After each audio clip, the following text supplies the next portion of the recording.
الحمدللہ والصلاة والسلام علی رسول اللہ اما بعد فاعوذ باللہ من الشیطان الرجیم بسم اللہ الرحمن الرحیم رب اشرح لی صدری ویسر لی امری واحلل عقدۃ من لسانی یفقہوا قولی ربنا زدنا علما رب یسر ولا تعسر وتمم بالخیر آمین یا رب العالمین۔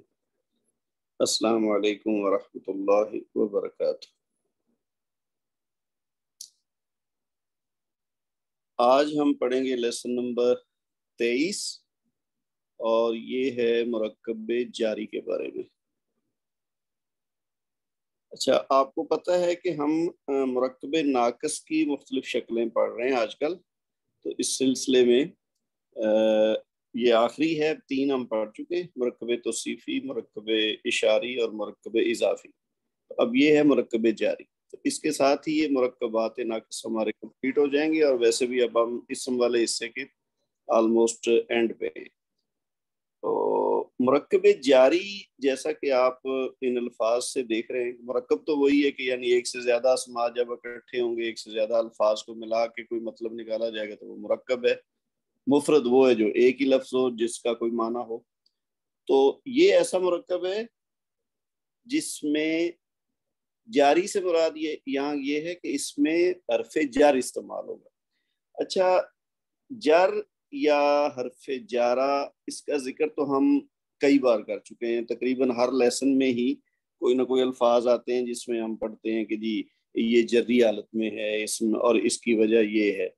جیسے مثال کے طور پر مرکب اضافی پڑھتے ہوئے ہم نے دیکھا کہ اس میں جو 2 اسماء ہوتے ہیں، پہلے والے کو مضاف اور دوسرے والے کو مضاف الیہ کہتے ہیں، تو ہم نے اس کی ایک خاص شکل جو ہوتی ہے وہ سیکھی تھی کہ جو مضاف الیہ ہے وہ جری حالت میں ہوتا ہے، اور اس کی وجہ کیا ہے کہ وہ مضاف الیہ ہے۔ ادروائز وہ فرض کیا، جیسے ہم نے مثال پڑھی تھی کہ لڑکے کی کتاب، تو کتاب ہے اور لڑکا ہے الولد، تو لیکن ہم الولدو کہیں گے، ویسے نارمل ہوگا تو ولدن نکرہ اور معرفہ حالت میں الولدو، لیکن جب وہ مضاف الیہ بنے گا تو پھر ہوگا الولدی، کتاب الولدی، تو وہ جری حالت ہوگی۔ ویسے بھی ہم اسم کی 3 حالتیں جو ہیں وہ بار بار پڑھ چکے ہیں مختلف لیسنز میں، کہ ایک رفعی حالت ہوتی ہے، ایک نصبی حالت ہوتی ہے اور ایک جری حالت ہوتی ہے۔ تو جری حالت کا زیادہ آج عمل دخل ہے آج والے لیسن میں، کہ یعنی یہ جری حالت جو جن اسباب کے وجہ سے پہلے ہو رہی تھی، آج ایک ٹوٹلی ڈفرینٹ چیز ہے۔ اور حرف جارہ ہوتا ہے، حروف جارہ کہہ لیں، اس کی جمع اگر حرف کی جمع حروف ہے تو حروف جارہ ہوتے ہیں کچھ۔ یہ ایسے حروف ہیں کہ جب کسی اسم سے پہلے ان حروف میں سے کوئی آتا ہے تو یہ اپنے آگے والے اسم کو جری حالت میں تبدیل کر دیتے ہیں۔ کوئی معنی تبدیل نہیں ہوتا، ٹھیک ہے، لیکن اس کی حالت جری ہو جاتی، صرف وجہ یہ ہوتی کہ اس سے پہلے حرف جارہ آتا ہے۔ تو اب اس کو ہم باقاعدہ پڑھتے ہیں، بہت آسان لیسن ہے، صرف تھوڑی سی توجہ دیں گے آپ تو آسانی سے سمجھ آ جائے گا۔ اچھا، حرف جارہ پہلے دیکھنا ہے کہ وہ کیا ہوتا ہے۔ تو عربی زبان میں کچھ حروف ایسے ہیں کہ جب وہ کسی اسم پر داخل ہوتے ہیں تو اسے حالت جاری یعنی کسرہ میں لے آتے ہیں۔ اچھا، اب جو کسرہ والی بات ہے نا، یہ ہم پہلے بھی بڑی تفصیل سے اور کئی بار پڑھ چکے ہیں کہ ضروری نہیں کہ کسرہ یعنی زیر، ضروری نہیں ہے، لیکن زیادہ تر کیسز میں جری حالت والا جو اسم ہوتا ہے اس کے آخری حرف کے نیچے کسرہ یا زیر ہوتی ہے، 1 یا 2، لیکن ضروری نہیں ہے۔ بعض اسماء ایسے بھی ہیں جو جری حالت میں ہوتے ہیں لیکن ان کے آخر میں کسرہ نہیں ہوتا، یعنی یہ کچھ ایکسیپشنز ہیں، جیسے عیسیٰ، موسیٰ، ابراہیمہ، یہ ایسے اسماء ہیں کہ جو جری حالت میں کسرہ قبول نہیں کرتے۔ تو لیکن زیادہ تر اسماء ایسے ہی ہیں، جیسے ولدن ہے تو اب نسبی حالت اس کی ولدن ہے، اور جری حالت ولدن، یعنی آخر میں 2 زیر آ گئے۔ اسی طرح اگر اس کے معرفہ حالت لے لیں تو الولدو، الولدا، الولدی، تو الولدی یعنی دال کے نیچے کسرہ آ گیا تو وہ جری حالت ہوگی۔ لیکن یہ زیادہ تر کیسز میں ایسے ہوتا ہے، کچھ کیسز میں ضروری نہیں کہ آخر میں زیری ہے، لیکن اس کو بہرحال ہم کہیں گے جری حالت۔ اچھا، حروف جارہ کون کون سے ہیں؟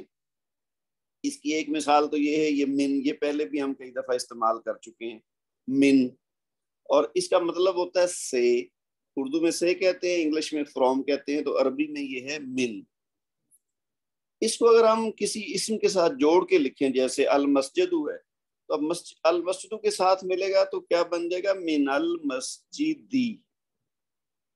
اب یہ کیا تھا؟ المسجد، ٹھیک ہے، المسجد، لیکن جب اس سے پہلے من لگایا ہم نے تو یہ بن گیا من المسجدی۔ اب یہ من کا جو نون ہے ویسے تو ساکن ہے، لیکن یہاں ملا کے پڑا ہے تو نون کے اوپر زبر لگائی ہوئی، یہ عارضی ہے، یہ جسٹ ملانے کے لیے ہم جو ہے نا، جب ملا کے پڑھیں گے تو ہم کہیں گے من المسجدی، تو اس لیے نون کے اوپر زبر بھی لگا دیے تاکہ پڑھنے میں پتہ چل جائے کہ کیسے پڑھ رہے ہیں ہم، ٹھیک ہے۔ تو یہ اصل چیز یہاں ہم نے کیا نوٹ کی ہے کہ من جو ہے حرف جارہ ہے، اور اس کی وجہ سے المسجد جو تھا وہ بن گیا ہے المسجدی۔ معنی کے لحاظ سے کوئی تبدیلی نہیں ہوئی، مسجد وہی مسجد ہی ہے، لیکن اب ہم کہہ رہے ہیں فرام دی مسجد، مسجد سے، تو اس صورت میں ہم لکھنے اور بولنے میں مسجدو کی بجائے مسجدی کہیں، ٹھیک ہے جی، یہ بات کلیئر ہوگی۔ اور ایسے حروف کو حروف جارہ کہتے ہیں۔ اچھا، لیکن یہ اکیلا من نہیں ہے، اور بھی ہیں۔ ان کے کسی اسم پر داخل ہونے سے جو مرکب وجود میں آئے گا اسے مرکب جاری ہے، یعنی آج کا جو ہمارا لیسن ہے اس کا جو موضوع ہے مرکب جاری، تو مرکب جاری اصل میں کیا ہے؟ جب کوئی حرف جارہ کسی اسم کے ساتھ ملے گا تو وہ مل کے جو مرکب بنے گا اس کو کہیں گے مرکب جاری، ٹھیک ہے جی۔ یہ جاری وہ والا نہیں ہے جو ہم اردو میں کہتے ہیں کہ یہ چیز جاری ہے یعنی چل رہی ہے، رننگ ہے، نہیں، وہ والا جاری نہیں ہے۔ یہاں جاری سے مراد ایسا مرکب ہے جس میں حرف جارہ استعمال ہوا ہو اور اس نے آگے والے اسم کو جری حالت دے دی ہو، تو وہ کہلاتا ہے مرکب جاری، ٹھیک ہے جی۔ اچھا، اس کے بعد اگلی بات کیا ہے کہ مذکورہ مثال میں من حرف جارہ ہے، المسجدی اسم مجرور ہے، تو جو اسم جری حالت میں ہوتا ہے اس کو ہم کیا کہتے ہیں؟ اسم مجرور، اور من المسجدی اس کو ملا کے جب دیکھیں گے تو یہ بن گیا مرکب جاری۔ تو مرکب جاری کا پتہ چل گیا ہمیں کہ کیا ہوتا ہے۔ اب یہ جو حرف جارہ ہے یہ کیا صرف ایک من ہے یا اور حروف بھی ہیں؟ تو حروف جارہ کی تعداد کتنی ہے؟ 17،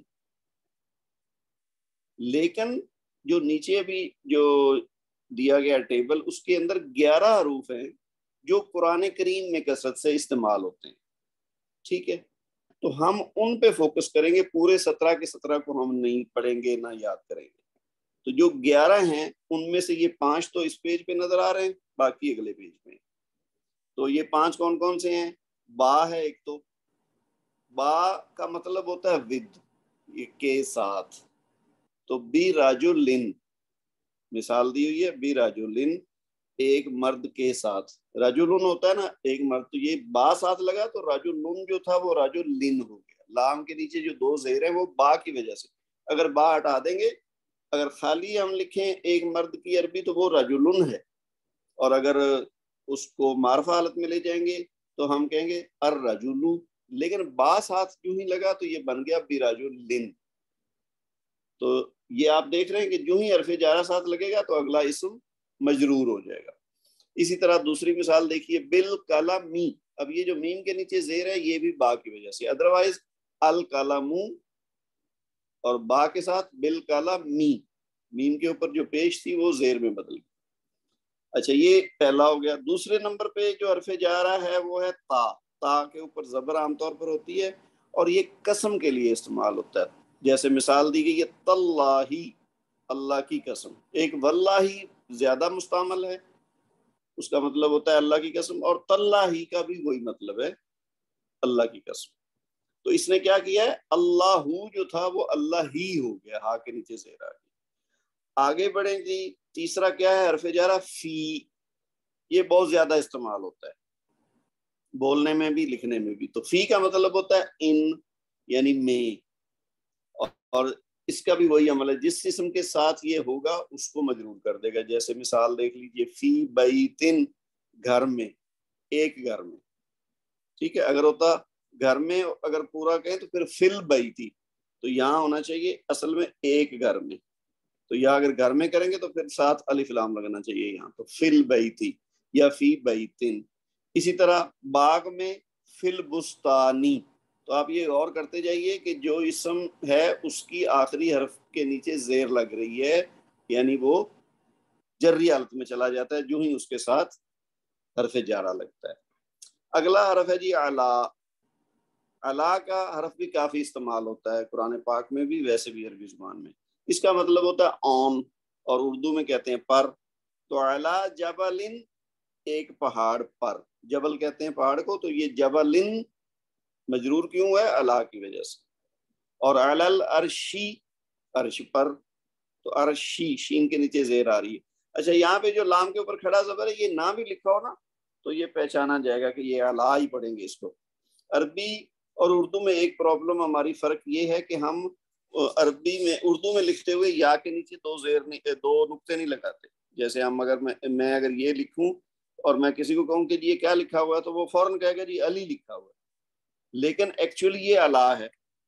علی لکھنے کے لیے اگر پراپرلی لکھا جائے تو ضروری ہے کہ یا کے نیچے دو نقطے لگائیں. اب یہ علی ہے اور یہ اعلی ہے، لیکن فرق واضح کرنے کے لیے پھر لام کے اوپر کھڑا زبر ڈال دیا جاتا ہے تاکہ کوئی شک نہ رہے کہ یہ علی ہے یا اعلی ہے. ٹھیک ہے، لیکن عام طور پہ عربوں کے ہاں نہ وہ کھڑا زبر لکھتے ہیں، نہ نیچے دو نقطے ڈالتے ہیں، چونکہ وہ جانتے ہیں کہ جملے کے اندر یہ جو حرف آیا ہے یہ اعلی ہے یا یہ اسم جو ہے وہ علی ہے. تو اس لیے، لیکن ہمیں یہ بہرحال فرق جاننے کی ضرورت ہے کہ یہ اعلی کیا ہے اور علی کیا ہے. اور دونوں میں ظاہر زمین آسمان کا فرق ہے، ایک حرف جار ہے اور ایک اسم ہے علی. اچھا، آگے بڑھیں جی. الہ، یہ ہے حمزہ کے ساتھ. الہ، وہ اوپر والا اعلی تھا، یہ الہ ہے. ایک تو یہ حمزہ کے ساتھ ہے، عین کے ساتھ نہیں، دوسرا حمزہ کے نیچے زیر ہے. الہ، اس کا مطلب ہوتا ہے ٹو، اور اردو میں ہم کہتے ہیں تک یا کی طرف. تو الال بلدی، شہر کی طرف، ٹو دی سٹی. تو البلدی کیوں ہے؟ الہ کی وجہ سے، ورنہ البلدو ہوتا. اسی طرح الال مدرساتی، مدرسہ تک یا مدرسہ کی طرف. ٹھیک ہے جی، کلیئر ہے. آگے جو اس کے علاوہ مزید 6 حروف ہیں، ہم نے 11 جو ہیں وہ پڑھنے ہیں. تو اس میں سے من، جو جس کی ہم نے شروع میں مثال بھی دی تھی، وہ آ گیا من. اس کا مطلب ہے فرام یا سے. تو من زیدن، زید سے یا زید کی طرف سے. من المسجدی، مسجد سے. پھر اگلا حرف ہے کاف. یہ اب کاف کے اوپر زبر لگا ہوا ہے. اس کا مطلب، ویسے تو ابھی ہم نے پچھلے لیسن میں جو ضمائر پڑھے تھے اس میں ایک ضمیر کا بھی ہے. کاف کے اوپر زبر ہو تو وہ واحد مذکر حاضر کے لیے، اور کاف کے نیچے زیر ہو تو واحد مؤنث حاضر کے لیے ہے. ٹھیک ہے نا، ربو کا تمہارا رب، ربو کی تمہارا رب مؤنث کے لیے. لیکن یہاں جو کہا ہے یہ پہلے لگے گا اسم سے، بعد میں نہیں لگے گا. اور یہ حرف جار ہے، وہ والا حرف جار نہیں ہے جو بعد میں لگتا ہے. ربو کا وہ ضمیر ہے، یہ جو پہلے لگتا ہے یہ حرف جار ہے. اور اس کا مطلب ہوتا ہے کی طرح، مانند، جیسا. جس کو ہم انگلش میں لائک کہتے ہیں کہ ہی از لائک دس. وہ جو لائک ہے نا، ایک تو ہوتا ہے نا لائک پسند کرنا، وہ نہیں، جس کا مطلب ہوتا ہے کی طرح، کے جیسا، تو وہ والا یہ کہا ہے. تو اب یہ دیکھیے مثال دیکھیے. کا رجلن، اس میں کا الگ ہے، رجلن رجلن تھا تو یہ کا کی وجہ سے رجلن ہوا ہے. تو ملا کے لکھا جائے گا کا رجلن. تو اس کا مطلب ہے کسی مرد کے جیسا، کسی مرد کی مانند.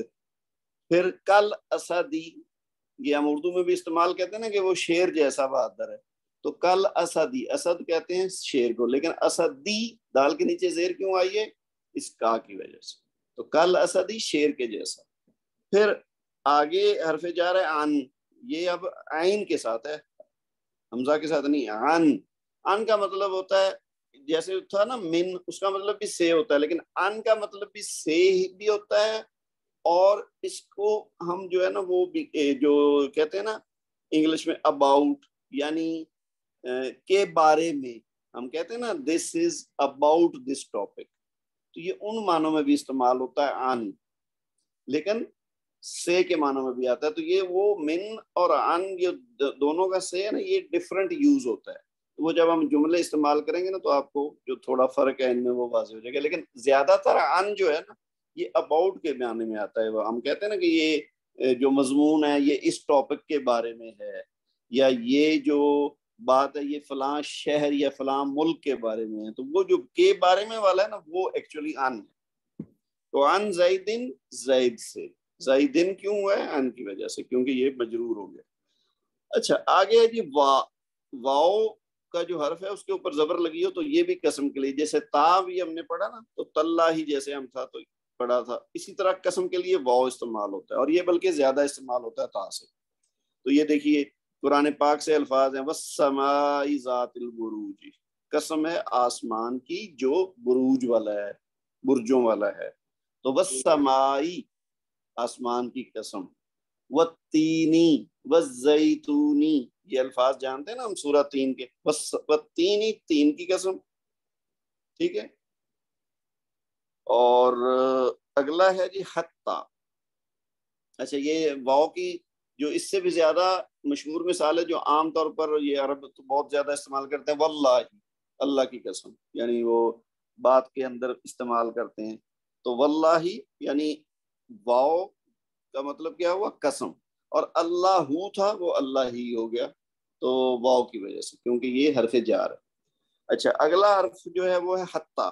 حتی ہم اردو میں بھی استعمال کرتے ہیں نا، حتی کے، تو اس کا مطلب وہی ہے یہاں تک کہ، ٹل جس کو کہتے ہیں نا انگلش میں. تو حتی، حتی مطلع الفجر، یہ وہ سورۃ القدر کے الفاظ ہیں نا، حتی مطلع الفجر، یہاں تک کہ صبح نمودار ہوتی ہے. تو حتی نے کیا کیا ہے؟ مطلع الفجری، ورنہ یہ کیا تھا؟ مطلع الفجری. تو مطلعو کو مطلعی کس نے کیا؟ حتی نے، کیونکہ یہ حرف جار ہے. اور آخری حرف اس کے سلسلے میں ہے جی لام.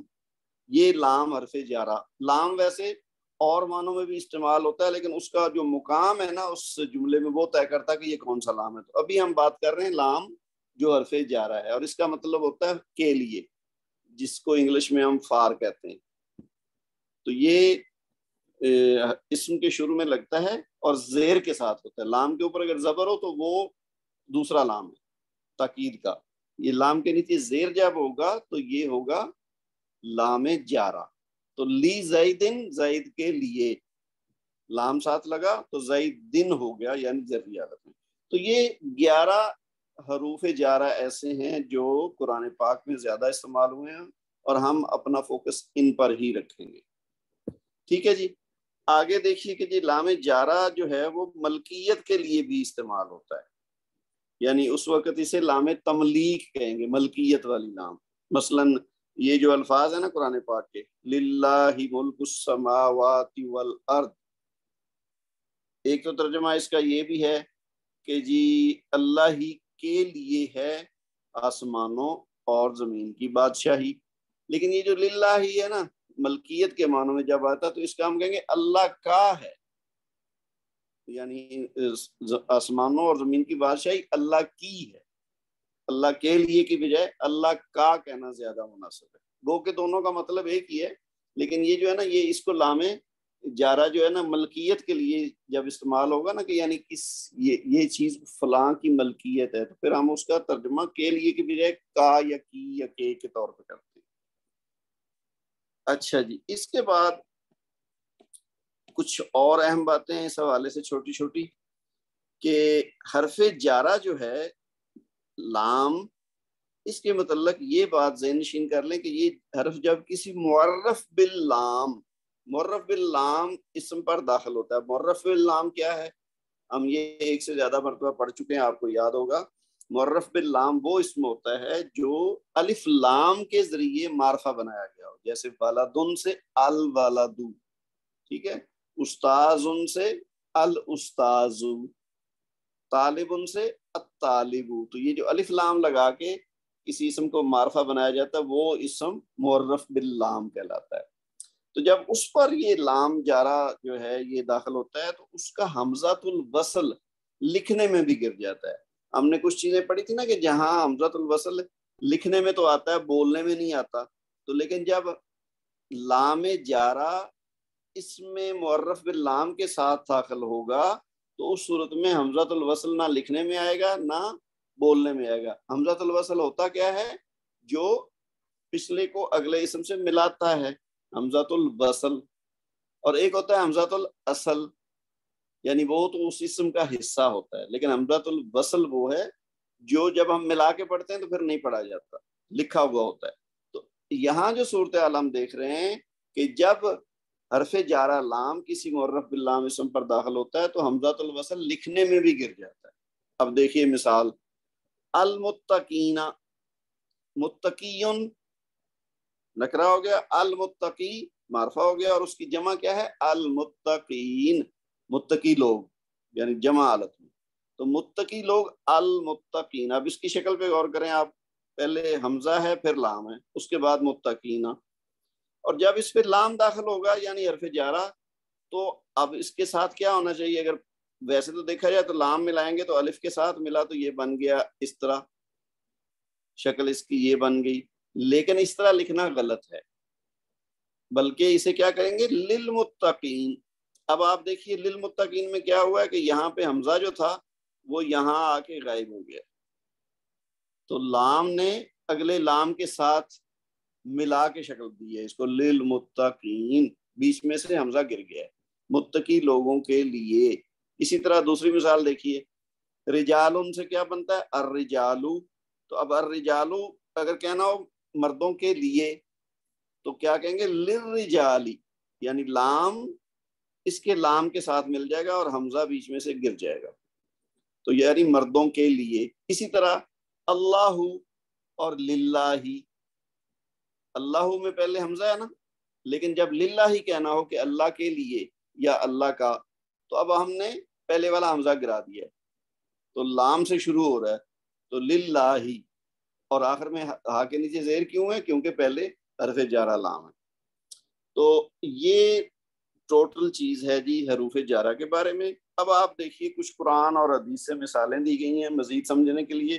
جیسے سب سے مشہور بات جو ہم اکثر استعمال کرتے ہیں، بولتے ہیں ہم سارا دن کوئی بھی کام کرنے سے پہلے بسم اللہ. تو اس میں دیکھیے یہ جو ریڈ کلر میں دیے ہوئے ہیں نا حصے، وہ سارے کے سارے حروف جارہ کی مثالیں.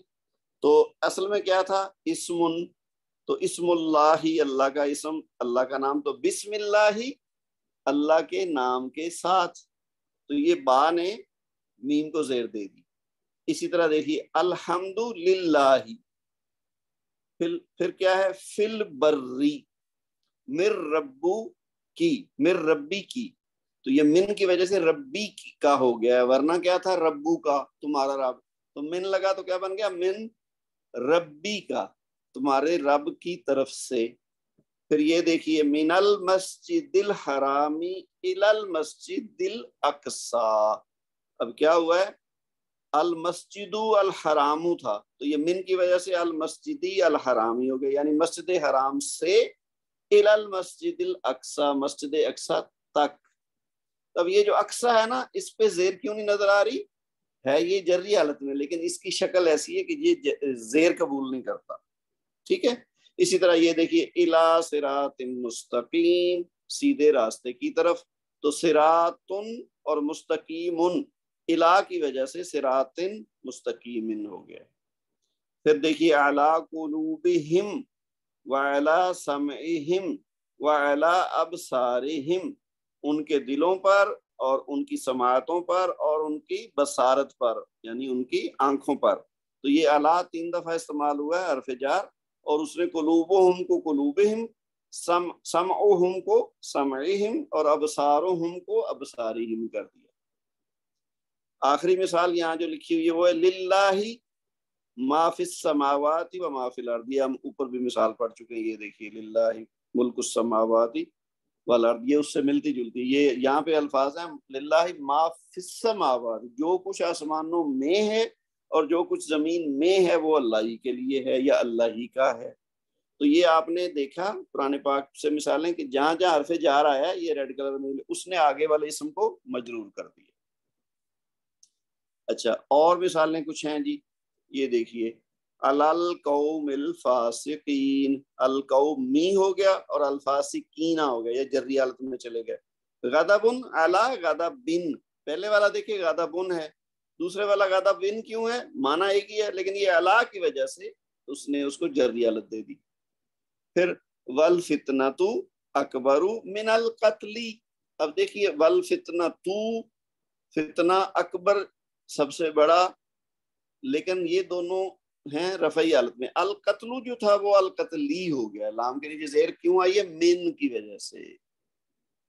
ٹھیک ہے، یعنی فتنہ قتل سے بھی، یعنی یہ قتل سے بھی بڑا فتنہ ہے. ایکچولی اس میں الفاظ وہ پیچھے آئے جو ہے نا وہ ہے نہیں، یہ یہاں سے شروع ہو رہا ہے والفتنۃ اکبر من القتل، یعنی فتنہ جو کرتا ہے شخص وہ قتل سے بھی بڑا گناہ کرتا ہے. تو یہاں ہمیں سمجھنے کی کیا چیز ہے؟ من، اس نے کیا کیا؟ القتلی.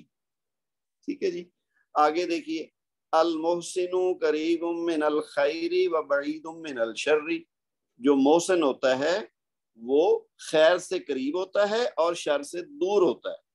تو آپ نے یہاں غور کیا، من نے الخیری اور من یہاں من نے الشری کر دیا، دونوں کو جری حالت دے دی. پھر طلب العلم فریدۃ علی کل مسلم، علم حاصل کرنا ہر مسلمان پر فرض ہے. تو اب یہ دیکھیے طلب العلم یہ ہو گیا مرکب اضافی، ہم پڑھ چکے ہیں نا، طلب العلم، طلب مضاف، العلم مضاف الیہ، یہ جری حالت میں کیوں ہے؟ کیونکہ یہ مضاف الیہ. فریدۃن فرض ہے، یہ خبر ہوگی اس کی. تو علا کی وجہ سے کیا ہوا ہے؟ کل مسلمن، کل مسلمن کی کیا اب کیا شکل ہوگی؟ کلی مسلمن. تو لام کے نیچے جو زیر آئی ہے وہ علا کی وجہ سے. تو ہمارا جو آج کا موضوع ہے اس میں ہم نے اس کی ڈیفینیشن بھی پڑھ لی، وہ 11 جو حروف جارہ ہیں ان کو بھی پڑھ لیا، ان کی مثالیں بھی پڑھ لی، پھر ہم نے قرآن اور حدیث سے بھی مثالیں پڑھ لی. اب آپ دیکھیے یہ کچھ الفاظ دیے گئے ہیں جو عام طور پر ہم روزمرہ زندگی میں استعمال کرتے ہیں. ان کو آپ دیکھ لیں کہ پہلے حرف جار لگا ہوا ہے اور اس کے بعد جو اسم ہے وہ جری حالت میں. فی حدیقۃ، پارک میں، فی تراب، مٹی میں، کظلمات، ظلمات یعنی اندھیروں کے جیسا، پھر من بیت گھر سے. تو یہ جو ہے نا بے لسانی زبان کے ساتھ، تو یہ سارے آپ کی جسٹ ویکیبلری کے لیے ہیں کہ تاکہ آپ کو یہ الفاظ یاد ہو جائیں. اس کے بعد یہ کچھ اور الفاظ ہیں، یہ عام طور پر وہی ہیں جو یہاں پہ استعمال ہوئے ہیں نا اوپر. تو یہ والے جو نئے الفاظ ہو سکتے ہیں اس میں کوئی ہوں جو آپ نے پہلے نہ پڑھے ہوئے ہوں، تو ان کا ساتھ ترجمہ بھی دیا گیا، حدیقۃ، یمین، ظلمۃ، بر وغیرہ وغیرہ. اس کے بعد آ جائے گی جی آج کی ایکسرسائز، آج کے لیسن کی ایکسرسائز جو آپ نے کرنی ہے. اس میں اسب مفعول یعنی کچھ عربی سے اردو ترجمہ کرنا ہوتا ہے، کچھ اردو سے عربی میں. تو یہاں یہ جو نیچے دیے گئے ہیں جملے چھوٹے چھوٹے، ان کا آپ نے عربی میں ترجمہ کرنا ہے. تو قیامت تک، ٹھیک ہے، یہاں پہ زور کیا ہے؟ حروف جارہ پہ، یعنی ہم نے یہ زیادہ تر مرکب جاری بنانے. تو قیامت تک، حتی تک ہوتا ہے نا، حتی القیامہ، ٹھیک ہے، قیامت تک. تو یہ کیا ہے جی؟ ایک نور پر ایک نور. تو ایک نور نورن پر اللہ ہو گیا، اور ایک نور پھر نورن ہونا چاہیے لیکن اللہ کی وجہ سے نورن ہو جائے گا. تو نورن علی نورن، ٹھیک ہے. اور یہ کیا ہے؟ متقی لوگوں کے لیے، یہ اوپر بھی مثال آئی تھی للمتقین. تو اسی طرح سے آپ نے یہ جتنے جملے دیے گئے ان کا آپ نے عربی ترجمہ کرنا ہے. اور یہ اگلے پیج پہ بھی ہیں کچھ یہ والے، ان کا بھی عربی ترجمہ کرنا ہے. اس کے بعد پھر آ جائے گا جو عربی میں ہیں ان کا اردو میں ترجمہ کرنا ہے. یہ تو بڑے مشہور الفاظ ہیں. فل جسدی مدغۃ، جسم میں ایک لوتھڑا ہے، ٹھیک ہے. پھر فی قلوبہم مرض، یہ قرآن پاک کے الفاظ ہیں، سورہ بقرہ کے ابتدائی آیات میں آ جاتا ہے. یہ بھی وہیں پہ ہے، علی قلوبہم غشاوہ. پھر یہ دیکھیے امام المسجد شجرۃ. اب یہاں امام کا کیا مطلب ہے؟ فرنٹ یعنی سامنے. امام کہتے ہیں سامنے کو اور خلف کہتے ہیں پیچھے کو. تو امام المسجد مسجد کے سامنے، شجرۃ ایک درخت ہے. پھر فی حیات الرسول اسوۃ، یہ بھی بڑی مشہور الفاظ ہیں، جانے پہچانے آپ کے، اور ان کا ترجمہ آپ کے پہلے ہی ذہن میں ہوگا. فی بیتی حدیقۃ، ٹھیک ہے، یہ بھی آپ کے لیے کوئی نئی چیز نہیں ہے. فی حرف جار ہو گیا، بیتی میرا گھر، حدیقۃ پارک، ٹھیک ہے، یا باغ. اس کے بعد آخری چیز کیا ہے کہ عربی میں ترجمہ کریں ان کا. قرآن تمام انسانوں کے لیے ہدایت ہے. قرآن تو القرآن، تمام انسان الناس، ہدایت ہے ہدن، تو القرآن ہدن للناسی. یہ پہلا میں آپ کو بتا دیتا ہوں. تو اسی طرح یہ کتاب متقیوں کے لیے ہدایت ہے، اسی سے ملتا جلتا ہے. مرد عورتوں پر قوام ہے. قوام عربی میں، عربی کا ہی لفظ ہے تو وہ اردو میں لکھا ہوا قوام ہے، ٹھیک ہے. مرد ہو گئے الرجال، ٹھیک ہے، اور عورتیں کیا ہیں النساء.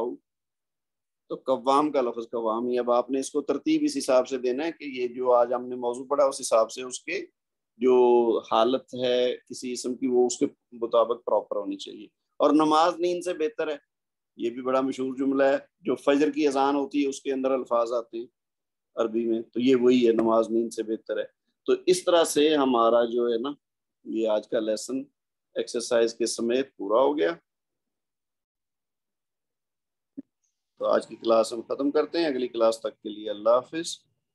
سبحانک اللہم و بحمدک، اشہد ان لا الہ الا انت، استغفرک و اتوب الیک. والسلام علیکم ورحمۃ اللہ وبرکاتہ.